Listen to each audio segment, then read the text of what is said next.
From The Spy Who Came In From the Cold by John Le Carré. We have to live without sympathy, don't we? That's impossible, of course. We act it to one another, all this hardness. But we aren't like that, really. I mean, one can't be out in the cold all the time. One has to come in from the cold. Do you see what I mean? This is Gothic.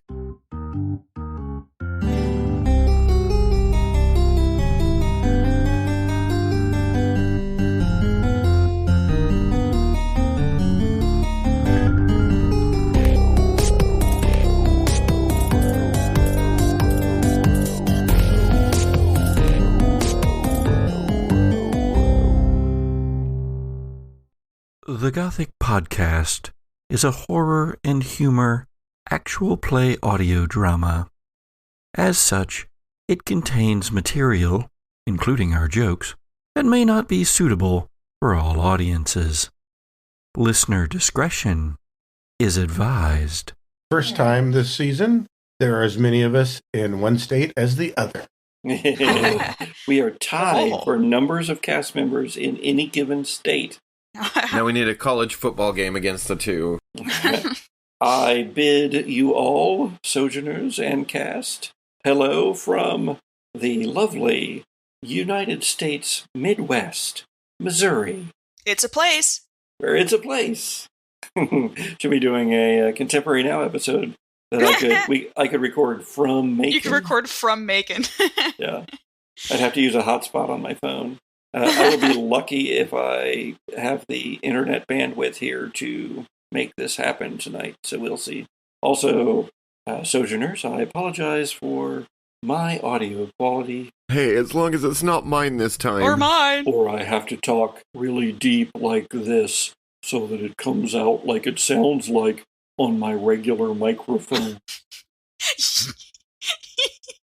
You sound like Zach Bagans. Okay, everybody. Now here's what's gonna happen tonight. I never believed in ghosts until I came face to face with them. We're gonna record like the next to last one of the season, I think. I take it back. You no longer sound like Zach Bagans. You sound like if there was a character in the Goofy verse that was mimicking Zach Bagans. What do you mean? Next character voice. Just All saying. right, everybody's on the Pescado Malo tonight. Oh. So tonight, sojourners, we do return to the Pescado Malo, that freighter, that salvage vessel floating through space. Well, no longer floating, having picked up a bit of salvage, and then having encountered things that hitchhiked in on that salvage. There's been a few issues on board the Pescado Malo, and now, with all of our crew, well, except for the captain, arrayed in the shuttle bay, where the last of the ship's shuttles has just launched, presumably with the ship's good or not so good doctor on board, as well as an alien xenomorph. Well, that's probably not going to go well for them. However, the ship's course is now set for a place called Wednesday Station, a space station in orbit around a gas giant. And as Patience was calling across the non-acid destroyed comm unit for the captain, well, a different voice came across the comms. That of Jules. Well, we, the audience, know that it's Jules, but of course, our intrepid Pescado Malo crew don't know who belongs to this voice on the other end of the comms, who has just said that there is no captain wherever she is. But, well, there's her. So we pick up there with Lars and Bosco and Patience in Shuttle Bay 2. What do? Lars, you just scrambled into the room looked around and see what you have seen. We should get some weapons and find the captain. I mean, sure. I ain't got no better idea right now. It's been, yeah, it's been like that. Because I told everybody that something was chasing me, a monster. We know also from patients checking the systems of the ship that the door to the med bay has not opened, that theoretically the creature that burst out of your pilot's chest is still in there. You have called for the captain across the comm systems, but you did not get the captain. You got somebody else who has just told you that your souffle is fallen. Hey, anybody have any idea who that is? But it might just be someone from Wednesday Station. Patience, roll. Crap, I don't have anything in front of me. What would one roll? Patience, roll crap. Roll crap. Roll crap. I'm sorry, Patrick, I can't do that. Here I am, 2,000 miles away from my Alien RPG hardback book without a PDF in front of me. Let's call it a ComTech. Okay, ComTech. Wow, all them dice and no successes. Very auspicious there. Bosco, you do the same. A comm check, you say? ComTech check. Bosco's not certain he wants to. So you have been able to reduce your stress levels by 1. Wow. In that case, it's still pretty high. Well, it's 2 successes, but 1 facehugger. Roll your panic check. Oh, that's lovely. So I do nothing, because that's freeze. Increase your stress and everybody around. You freeze, because this is what raises the stress of everyone around you. Because you know, Bosco, that you aren't within range of Wednesday Station yet. You couldn't be getting a communication that quickly back. And in fact, the comms that Patience was using were internal comms for the ship. You don't understand. They got to be on the ship. They're whoever that is, with the voice and all. She's here. She's here. You got no. Look. The comms. That's the ship. He's not making a lot of sense. But yeah, don't you guys understand what I'm saying? The call is coming from inside the ship. All right, this raises everybody else's stress level by 1. But what do, Lars? Patience, of course, your stress level does not go up because you are not human. And you're missing an arm.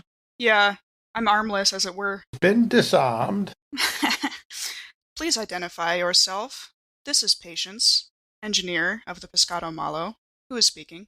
Oh, goodness, the ship has patience. Oh, delightful. Absolutely, I just totally deadpan. Oh, goodness, I'm so glad you're here. I was afraid you left in that shuttle I saw whizzing by so quickly. You're the crew, yes? I hope you're not the only crew. No, please restate. Who is speaking? Oh, goodness. My name is Jules. Jules. And they're on the station? No. Oh, goodness, no. No, I'm here on the bridge. I come looking for you, but nobody's here. How did you come to be on the bridge? Oh, I walked. Briskly, but I walked. I'm so confused! I admit I'm a little confused, too. It must be the cryo sleep. Can I see if... Oh, okay. Jules, please stay in the bridge, close the doors, and make sure that they cannot be opened. Is there anybody else in there with her? I don't seem to see anybody. There seems to be a lot of stress on the ship. Yes, like we said, until we can make it to the bridge. Is there... the captain's not in the bridge with you? I don't see him.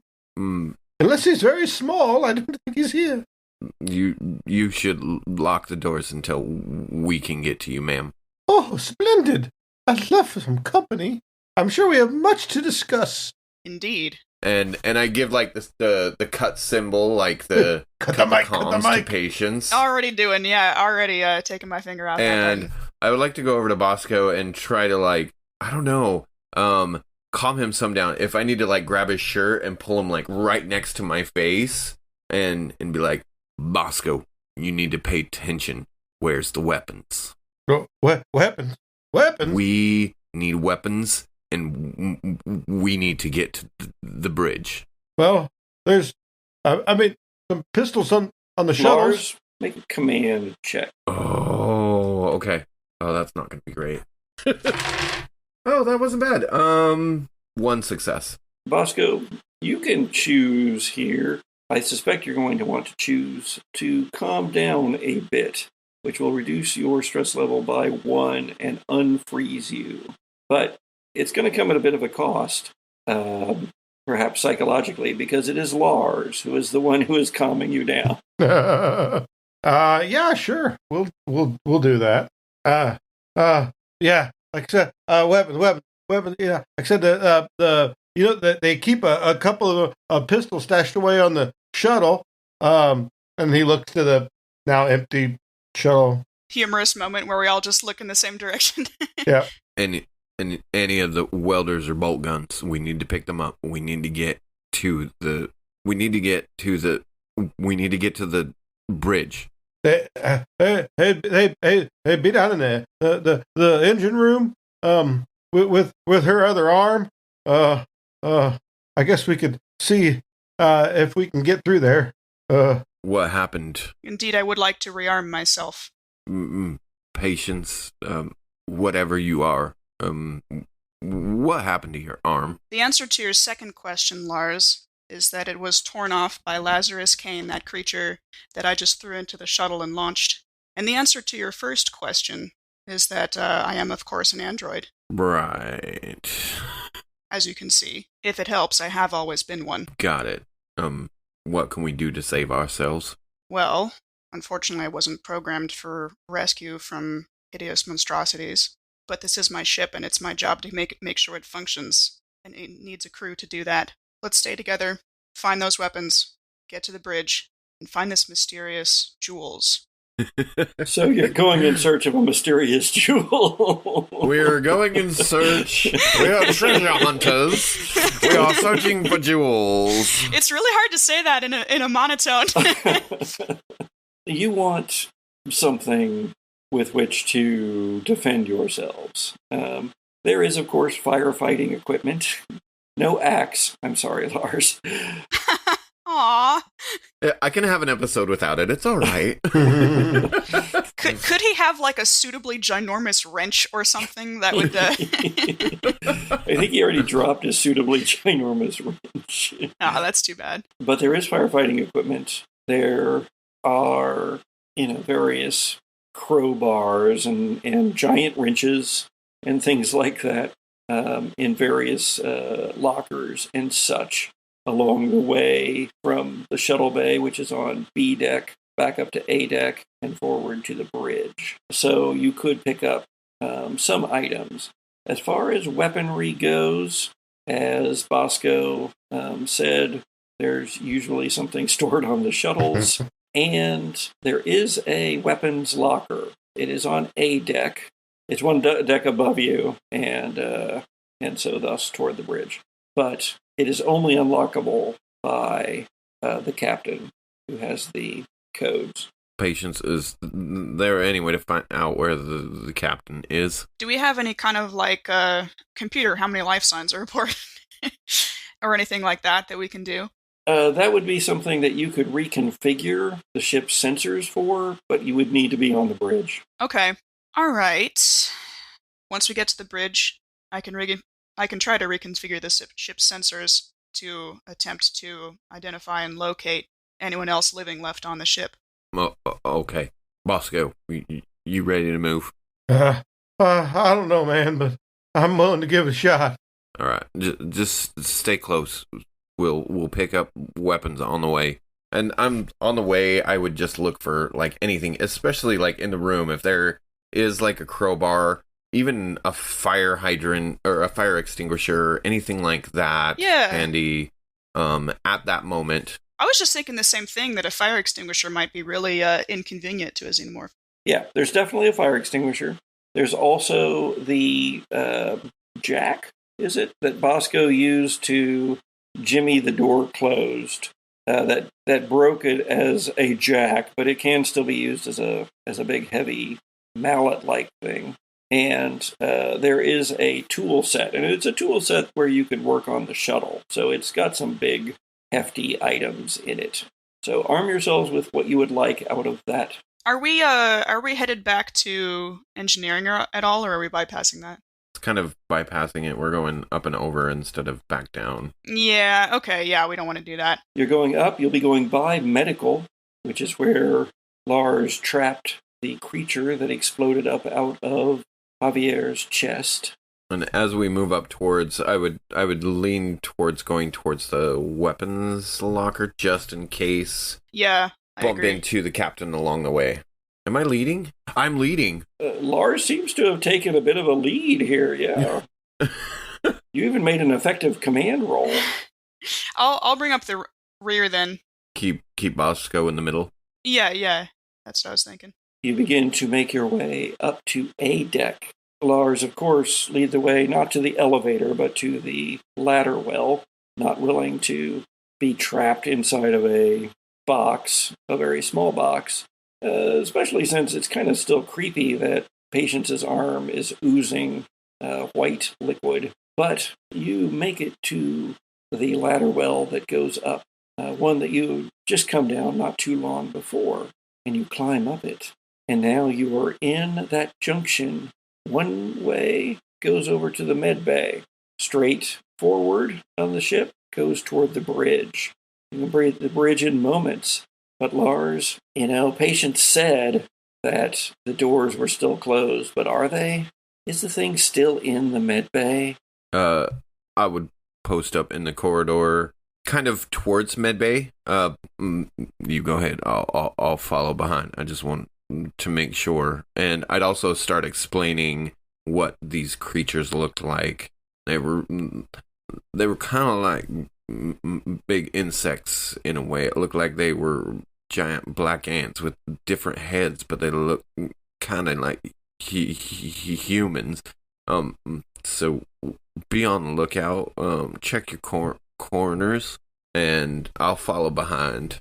And at that point, I'll let Patience take the lead and take up the rear.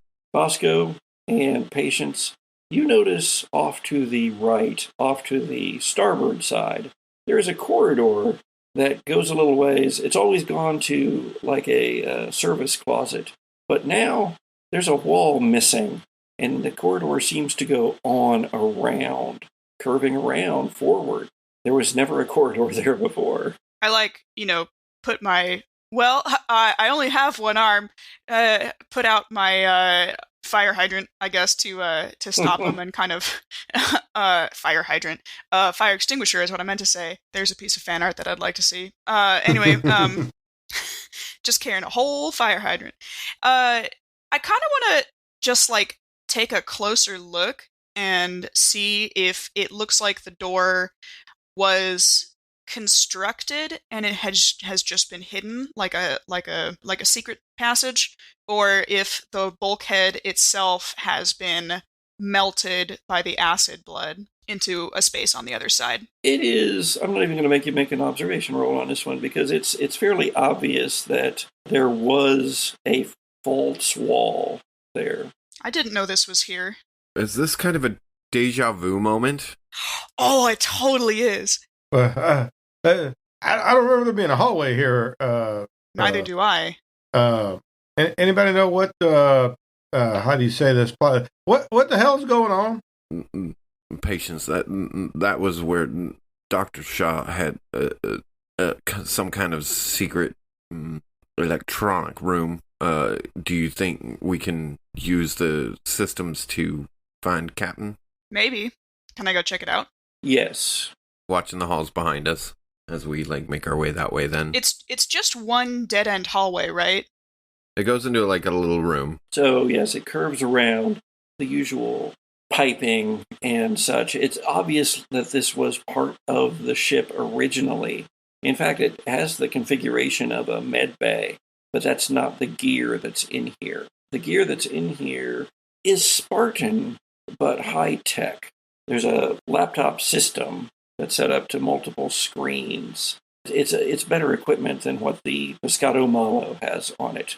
This is shiny, inner world stuff. And there's also some crates and such in that ubiquitous silver, plastiform, aluminum, high impact resistant stuff. Some of them have been opened, and you see that inside is that cutaway styrofoamy stuff, the black that has cutouts for some of the equipment that's in here, but also for some weapons, pistol, knife, that sort of thing. Those are missing from the one that's open anyway, yes. There is a case that looks like it has not been opened, as if perhaps whoever was, in here was distracted or somehow interrupted from doing what it was they were trying to do. Look at it. Look at Lars. Can you open that? Does it look locked? It has the 2 flip latches like luggage has. There is a key lock on it, but it's not a very... this is just like Samsonite luggage. It's not exactly... this isn't exactly super high-tech. Bosco, what did you grab from the cargo bay? Talking about weapons? Yeah, anything that you grabbed. He just raises up his maintenance jack. It's a big, heavy lump of steel. I always got this. Well, I got this wrench. Does anybody know how to get that open? I can give a shot. I'm good at that kind of stuff. That's I would try, but I only have one hand. Yeah. Thanks for the reminder there. This is surprising that this room is here, but it's been another 5 or 10 minutes that nothing has tried to kill you. So everybody go down one more stress level. Ooh, 3. Like that. Yeah, I might not be stressed about it, but patience is definitely I guess perturbed, you could say, that this was here without their knowledge. Let me see if I get this thing open. I need to work on something. While he's working on that, I just kind of turn to Patience. Is there something we can do with that? As I point towards the missing arm, or the lack of that. Yes, if it hasn't been too damaged, I can retrieve the missing limb and eventually reattach it. And that was, you said, back in cargo? That was in the main engineering bay. Engineering, got it. Which unfortunately is out of our way. I don't think it's wise to divide ourselves at this time. And you're functioning normally then?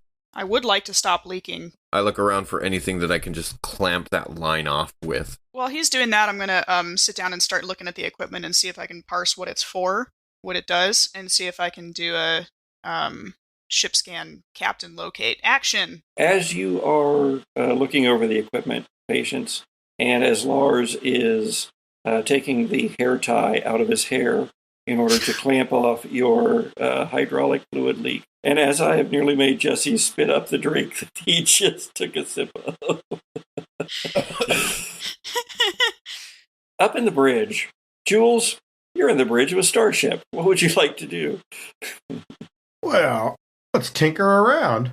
Mostly she's going to try to figure out, joyriding. Jules is all like, oh, I'm just going to take this mofo for a drive, yo.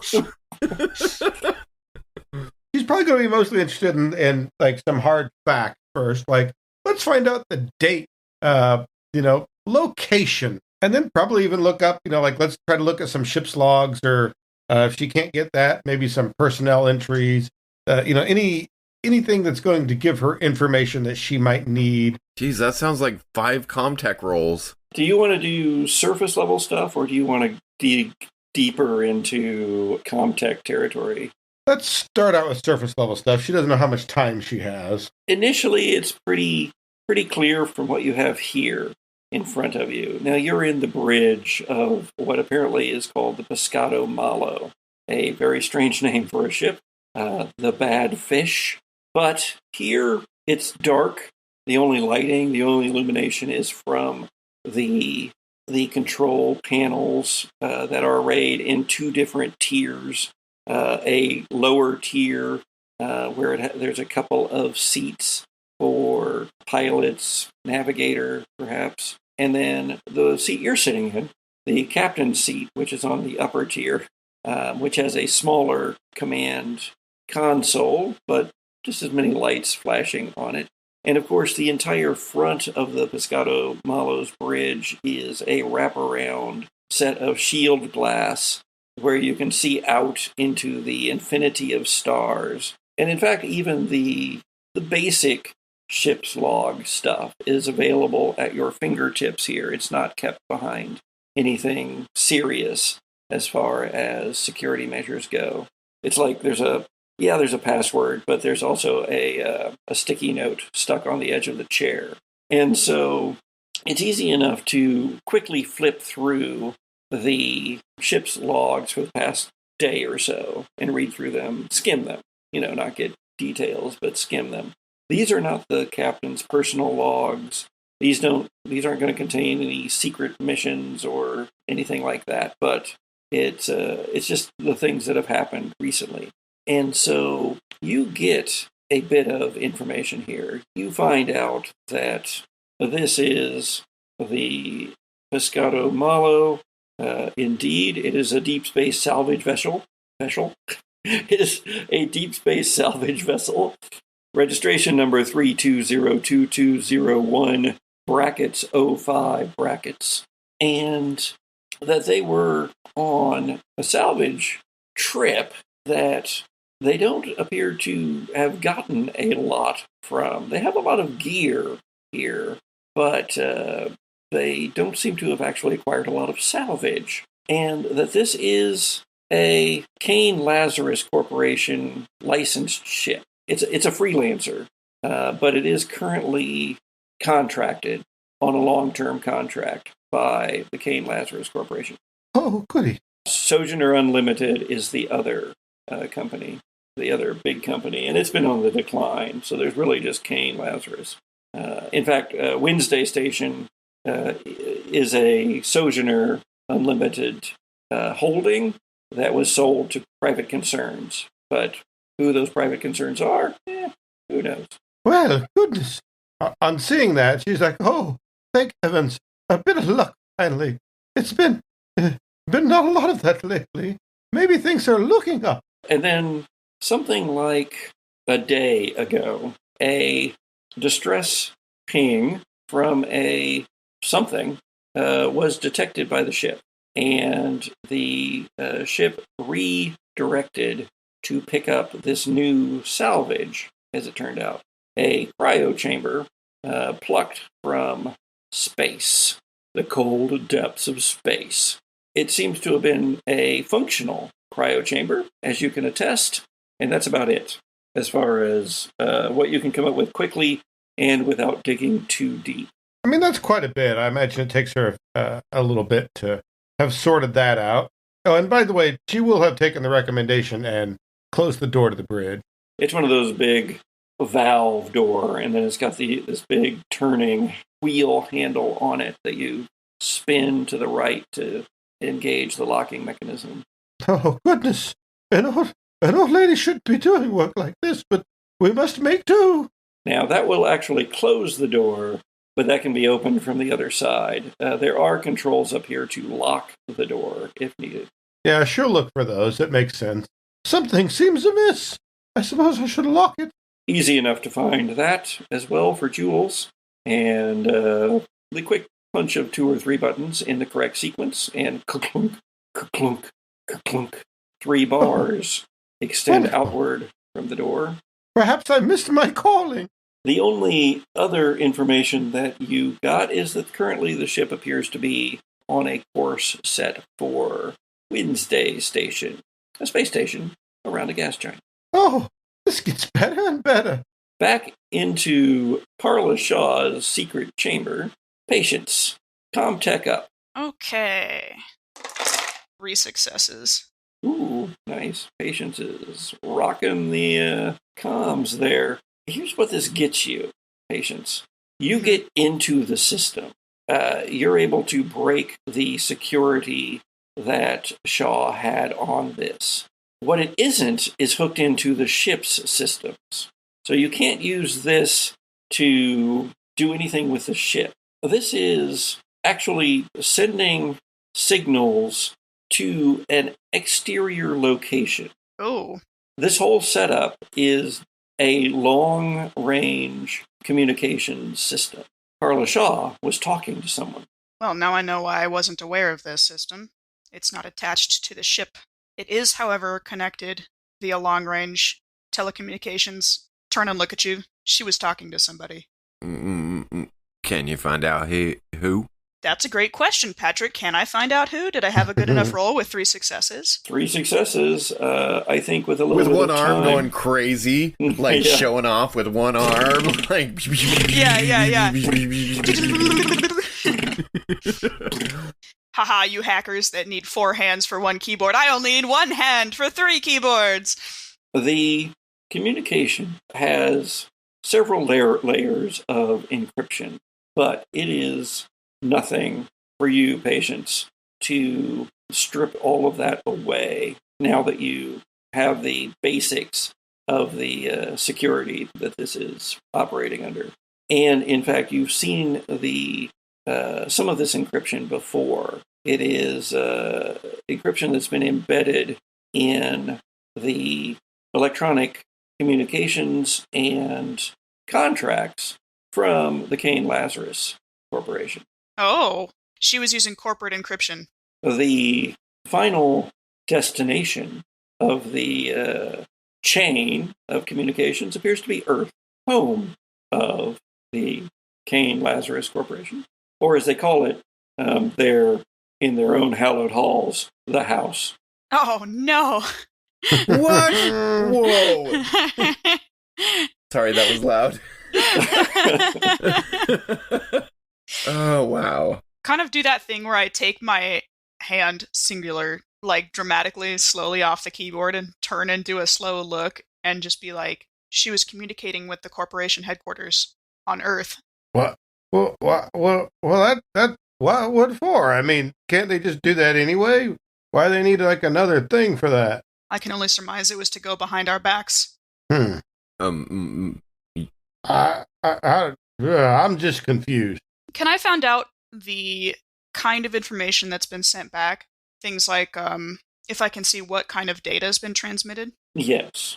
It's primarily been triangulation of locations of various ships that you know that the Pescado Malo has pinged in its rather erratic bee-like journey through some of the outer planets and systems. And that a lot of those are Sojourner Unlimited ship, registered ships, but a few of them are USMC military transports. Big 3. Last question. Is any of this mobile enough that I could pick any of it up and bring it to the bridge with us? Because I'm also worrying about this person who's on the bridge without authorization. Yes. However, you have to disconnect it from the integral antenna system that somehow, somewhere goes out to some, like, deep space relay on the side of the freaking ship that you don't know about. But it has to, in order for this to be able to communicate back to, Earth direct, essentially. Yeah. Despite the clever misdirections, it's essentially a direct communication. At this rate, Wednesday Station could be communicated with, and you would get back responses in minutes rather than the days that it would take if you were trying to use the ship's regular communication systems. Well, the good news is we have the ability to connect with Wednesday Station now. Like directly? I believe so. What is your directive, and can you find out what Dr. Shaw's directive was as well? She appears to have been sending location data back to corporation headquarters. I can't speak for her motivations other than that. As for myself, my job is to keep this ship flying, and I intend to do so. Clunk, clunk, clunk, clunk, clunk, clunk, clunk, clunk. Is What that was the motor? that? The motor crapping out. Oh, I better go pull the ripcord. that's not good. Like a lawnmower. On the bridge, Jules. No one's shown up yet knocking at the door. Anything else you'd like to do? I mean, at this point, she's going to try the comms again. Like, hello? Are you still on the way? Hello? Can we hear her in there? Yes. Actually, there's perfectly good intership comms in this chamber. For once in our lives. Look at Lars and Bosco. Yes, we should be going. We should get together. Being alone hasn't been good for us. What happened with the crate that Bosco was opening? Bosco can get that open. It's just a cheap little lock on it, so Jack can make short work of it as long as you don't care about keeping the case intact. As soon as you pop that open, there is it's interesting because the case is long and narrow. It's not a sniper rifle inside, though. It is a double-barreled shotgun. I was kind of hoping it was an arm, but okay. I love the idea of seeing Bosco with a double barrel shotgun. Yeah. That's great. Does that boost his confidence and reduce the stress somehow? He's like, oh, thank God, a big weapon. Like, you see him pick it up out of there and go... Like and he's like, all the other light yeah. phase away, and it's just coming down on him, and there's like sparkly dust motes swirling. I want to see how Bosco reacts to this shotgun. I'll do something cooler than if I actually look at his ranged combat score. Because the score does not reflect the confidence that he likely will. So, yeah, you'll see him, like, his eyes light up when you open that case and you see the shotgun. And, you might actually start to reach for it. But Bosco just kind of almost rudely muscles you out of the way, grabs the shotgun, pulls it up, brings it up, almost to his chest, looks around at the both of you and goes to pump the shotgun. And, it's supposed to look really cool, like he does. He's going to look just absolutely badass. His big, meaty hands wrapped around the shotgun. But when he goes to pump the shotgun, he clearly doesn't know how to do it because he didn't hit the release and he didn't check to see if there's anything in it. So he tries to pump it. It doesn't go. He pulls it up. He looks at it. He realizes his mistake, hits the release, pumps the shotgun once, then looks back like he did it correctly on the first try and smiles and grins. I love it. There is a box of shells in the container with it. They are clearly labeled armor piercing. This is military grade weaponry here. This isn't like a farmer's quail shooting shotgun. This is a Marine shotgun. Ooh-wee. Where was this when we needed it? Deadpan look at Bosco at this point. You can handle that thing, right? Oh, yeah, I'm certain I can. All right. Get us. There is a facehugger's chance that if this were to be fired in the wrong direction, you would put a hole through the bulkhead. Oh. Don't fire in the wrong direction. Bosco doesn't mention that. All right, let's get to the bridge. What do you need, Patience? Do I need to carry anything? I actually think we could leave everything here. The doctor's not coming back after all. Bosco? I got everything I need right here. And he racked the shotgun again. Picks up that shell and puts it back in. Yep. I'd follow Bosco leads at that point. Let's go. Yeah. Yeah, none of us is standing in front of Bosco right now. Yeah. He'll storm out of there like he's ready to party. He's right. confident. Like it's 1999? He's cocky. He knows what he's doing. Bosco, Patience, Lars. You head back towards the junction. Start back up toward the bridge. Lars, were you going with them, or were you going to go check medbay real quick? No, just still trying to hang by the back and looking behind us, looking for any of what I saw before, just in case. Bringing up the rear, taking a look out. Give me an observation roll, Lars. Oh, what is Lars's observation? That's shit. Oh, jeez. Okay. With my stress. 1 success, 1 facehugger. Before we deal with the panic aspect of it, go ahead and roll me 5 dice. Doesn't matter what they are. Facehuggers will just be ones. They won't count as facehuggers. Roll 5. Yeah, roll me 5. I just need to know what the number of successes is. No successes on that 5.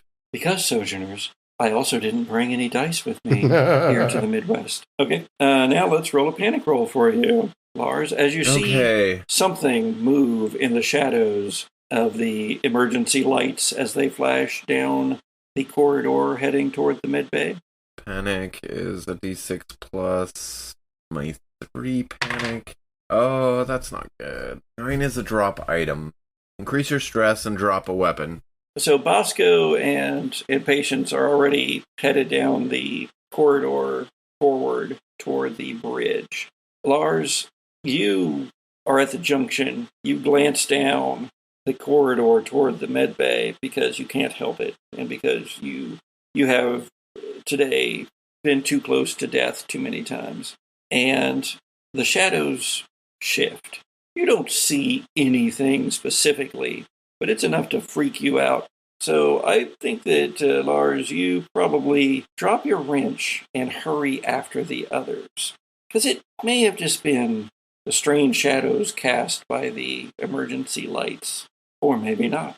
The rest of you get to the valve that leads into the bridge. It is indeed closed. And you see that the latching mechanisms have also been engaged.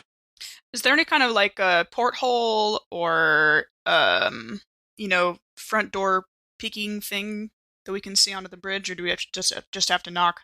Oh, you absolutely have to knock. A porthole? Well, somebody could shoot through that. I have one hand at the moment, and it's occupied carrying a fire extinguisher. I look expectantly at the other two. I'll wrap it with the butt of the shotgun. That seems safe.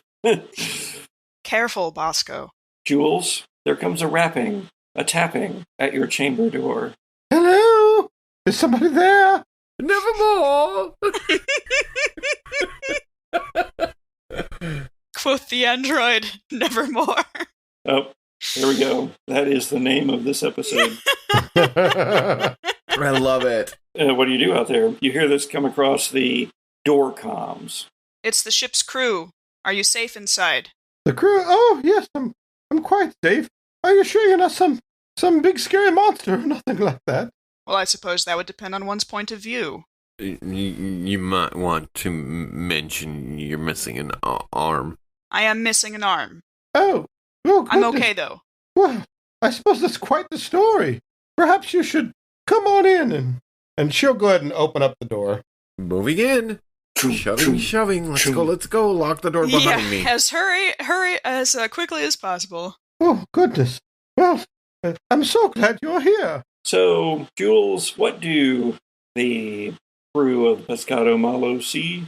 It's been a while since we've done descriptions. Maybe our listeners at home would also like a reminder of what everybody looks like. Surprisingly, because, you don't see people usually who are a little older traveling so much, especially in cryo-sleep and in these situations.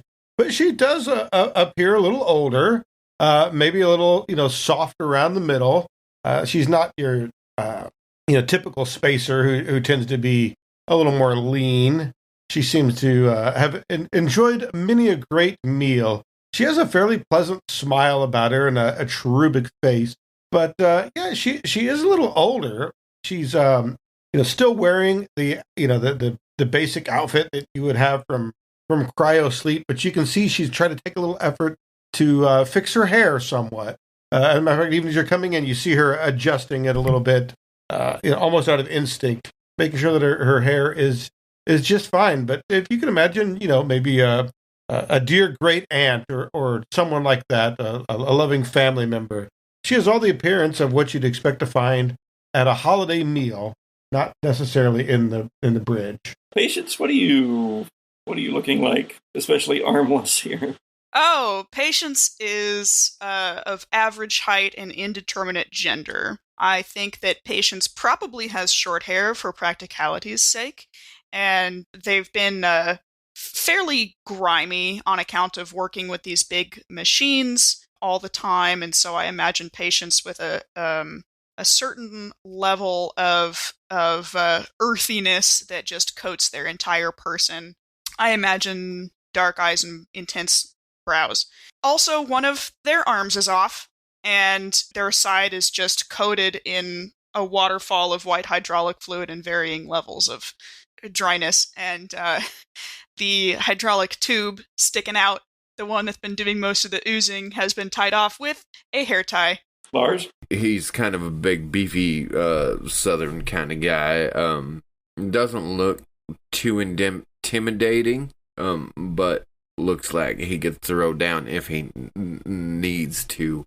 And just turns around and tries to shut the door and make sure it's completely locked. And Bosco? Bosco's also a pretty big burly fellow.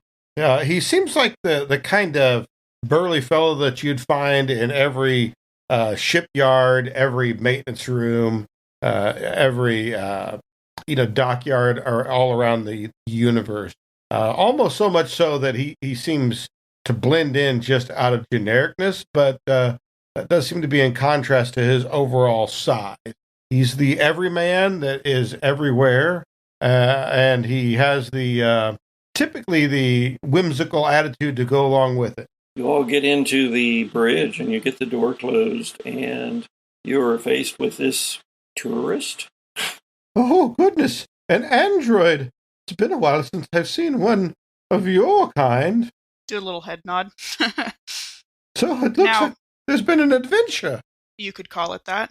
Remind us how you came to be aboard our ship. Oh, it appears you brought me aboard. Oh, yes, you said the cryo chamber. Yes, I was on another ship, but it's seen better days. Where were you at before, ma'am? Ma'am? I was on another ship. I'm afraid that the comings and goings of the space lanes are really not my forte, but I was headed to Wednesday Station, which is good, because that's where we're headed now. Okay, wait. I'm confused now. Yeah. What kind of trouble was your ship having, I will ask? It must have been fairly dramatic, as we found you attached to a piece of bulkhead. Oh, to be honest, I don't exactly know. I was asleep for much of it, but it was a military vessel. It was somewhere near, what was the name of the system? I believe they called it Trikai. Sojourners, I would really like Jesse to actually make some of the exclamations that he makes the motions for on screen. It was a full-on F-bomb realization of certain aspects of the timeline that Jesse knows, but Lars needs to react differently, so fuck! Yeah. Oh, you see, I was hitching a ride as we're out to Wednesday Station, but something went awry, and I ended up being ejected. What ship were you on, ma'am? Oh, it was, what was it? It was called the Wapiti. It always sounded tropical to me. It was a delightful name. Patience. Yeah. That is one of the ships that Carla Shaw was pinging. How long ago? It would have been 6 months. We crossed your path 6 months ago. According to triangulation equipment, we just discovered that our medical officer was hiding from us. Oh, goodness. She was hiding? I feel like there's more to that story. What's Bosco doing during all this? Bosco's trying to avoid talking to himself. Talk to yourself. So he's going to stand there with a dumb look on his face and try to absorb what's going on. That's a lot of stuff, and it's been a long day. And now there's some crazy lady on the bridge. Yeah, I'm going to go stand here and hold up this bulkhead. Okay, seeing that, then Lars changes his tact. Excuse me, ma'am. Where were you before, and what do you remember? Oh, what do I remember? We were, like I said, we were on the Wapiti, and when things went awry, they put us back in our cryo chambers and sent us out in shuttles. How did you arrive on the Wapiti? Oh, I took another shuttle. She's so literal. I mean, it was back home, and it was headed toward Wednesday Station, so, like I said, I hitched a ride. Okay, ma'am, let's start again from the beginning. Slight frustration you see growing in like trying to process the jumps from here to there kind of thing in Lars's brain. Well, if we had time, I'd bake... Where did you start, ma'am? If we had time, I'd bake you some cookies or some brownies or something. It always seems to calm the nerves, because I can see you've had quite a stressful day. But, you see, I was back home, and I needed to get to Wednesday Station. So I called in a favor and hitched a ride on the Wapiti, and well, something went wrong, and they launched me out the shuttle, where you kind folks picked me up. I woke up, and nobody's around, so I found the bridge. Patience. I think that there's also more to that story. Well, clearly somebody activated my cryopod, but there was nobody there when I got out. That wasn't the part of it that I was referring to. Average people don't just hitch rides on military transport ships. Oh, goodness. I've never been considered average. I've always thought of myself as exceptional. For what reason were you traveling to Wednesday Station? Well, you see, I have urgent business there. What manner of urgent business? Yeah, where, why? Who, what, where, when, why? Well, I suppose the business is a little personal, but I could tell you a little more. I love that Lars came up with that. But unfortunately, you see, I'm going to need to maybe ask a few questions of my own. Oh, okay. Well, what's your question? Well, I admit you all look very much shocked and unaware, but I'd love to hear you say it. Are you aware of any of the strange goings-on in this ship? I look very slowly down at my severed arm and then pointedly back.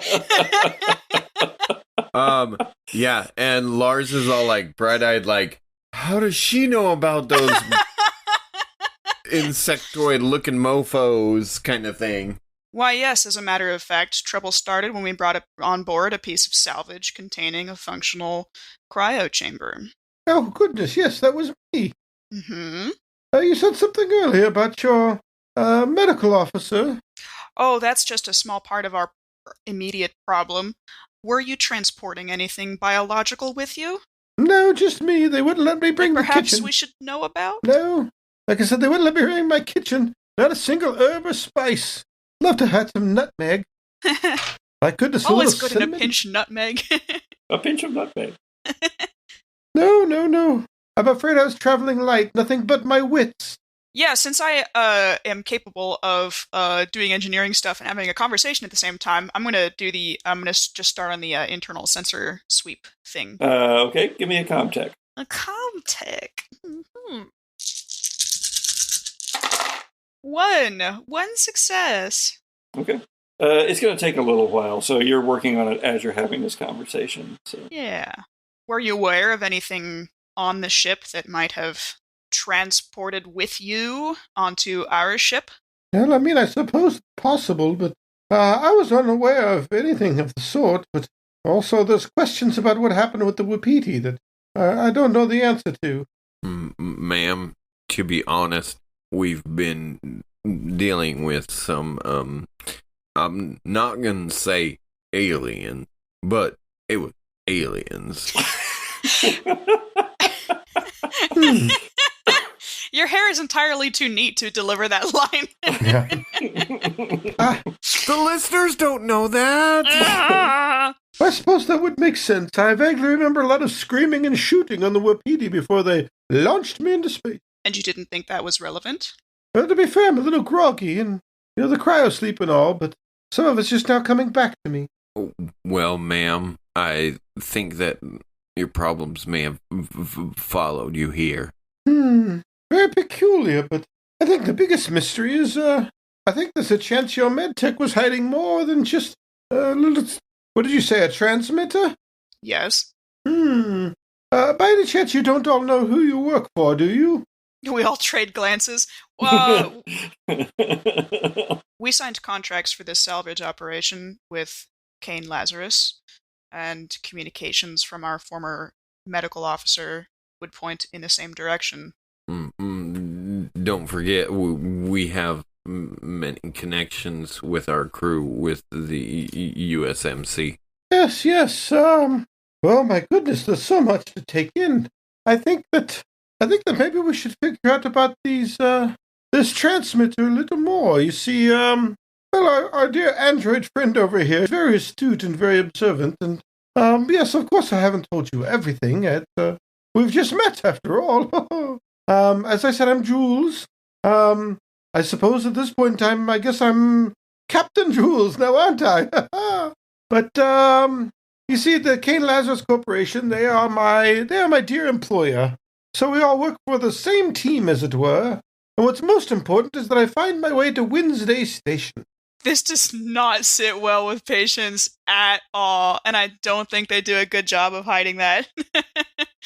Lars is rolling in his eyes and looking back to Patience like, yeah, government conspiracy bullshit kind of like look. Oh, no, I'm sure it's just your garden variety conspiracy, but I'm afraid there must be some spies along the way. Some people messing up the recipe. I highly suspect your good doctor may have been one of them. But why, madam, do you need to get to Wednesday Station? Like I said, I have urgent business there for the company. You're not really filling in a lot of the holes, ma'am, and considering you were not on the ship to begin with, I'm curious about your intentions. What's that? Did you all lock the door? Oh, I locked the door. We did, for sure, yeah. Comes a sound from the equipment that Patience has been working on one-handed while also chatting. And Patience, it appears that there are, in addition to the 4 life forms here on the bridge, there are at least 4 others on board the ship. That's so many. That's so many. One of them is right outside the door. Oh, wait, no. Now it is right inside the bridge. Oh, but you don't see anything, but you do hear a scurrying or a scratching or something in the ductwork of the ceiling of the bridge. And at the same time as you hear that, as there comes a ripping and a tearing, and ductwork and piping comes down in a rain, along with a creature that is all whipping tail and flashing head. You also hear coming over the system Mother's voice. Warning, ship autodestruct has been activated by command code Moses Franks 1. Warning, ship autodestruct has been activated by command code Moses Franks 1. As Wednesday Station appears on the radar screens of the bridge of the Pescado Malo. And we'll find out what happens on a future episode of The Gothic Podcast! That's the one. Find out what happens next week on The Gothic Podcast. That was awesome. The Gothic Podcast is a humor and horror actual play podcast produced by C. Patrick Neagle, starring C. Patrick Neagle, Sharon Gollery-LaFournese, Jesse Baldwin, and Richard Southard. Season 3 of the Gothic Podcast uses rules from the Alien RPG, produced by Free League Publishing, and Monster of the Week, written by Michael Sands and published by Evil Hat Productions. Theme music is by Zoe Hovland, and original artwork by Jared George Art. If you enjoy the Gothic Podcast, please like, rate, and review us on iTunes. Visit our Twitter, Facebook, and Instagram feeds, and check out our Patreon page. Thanks!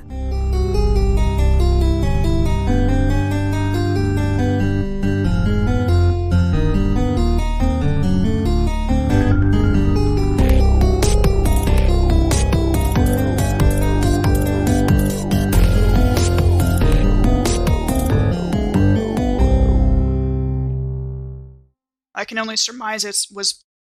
Sorry, I'm so hoarse today. I can only surmise... No, I'm kidding.